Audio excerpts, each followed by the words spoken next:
dünyada məhvoluram mən. Getdi əlimdən cavanlığım, ömrümü verdim bana məhvoluram mən.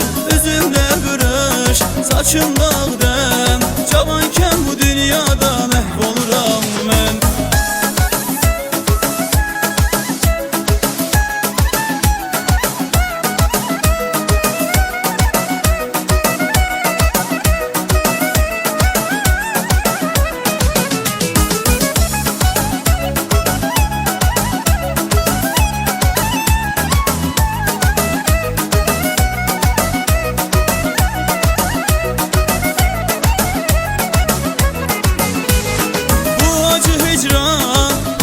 Həsrət olmayaydı sevgili canan bizə qismət. Sən mənə Leyli, mən dəli Məcnun, cavankən bu dünyada məhv oluram mən.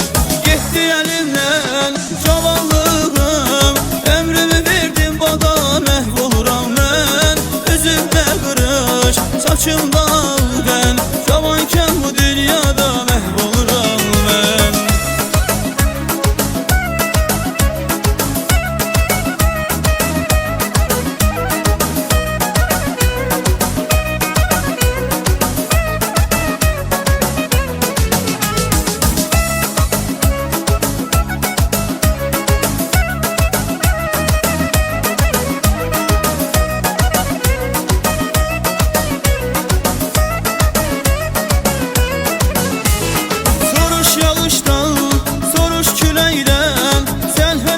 Çıkmamsan döynən ürəkdən, sən ey vəfasız, sən etibarsız, məni elə saldın ki tura məhv oluram mən. Getdi əlimdən cavanlığım, ömrümü verdim bana məhv oluram mən. Üzümdə qırış, saçım dağdan, cavankən bu dünyada məhv oluram mən.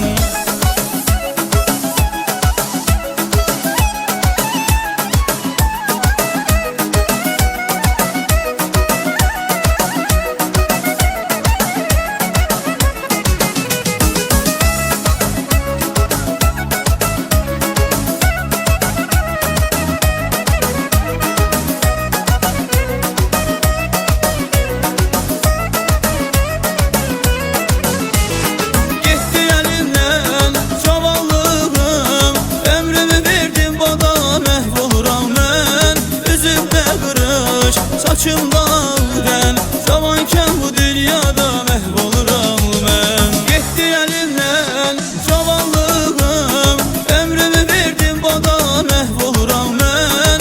Üzümdə qırış, saçım dağdan,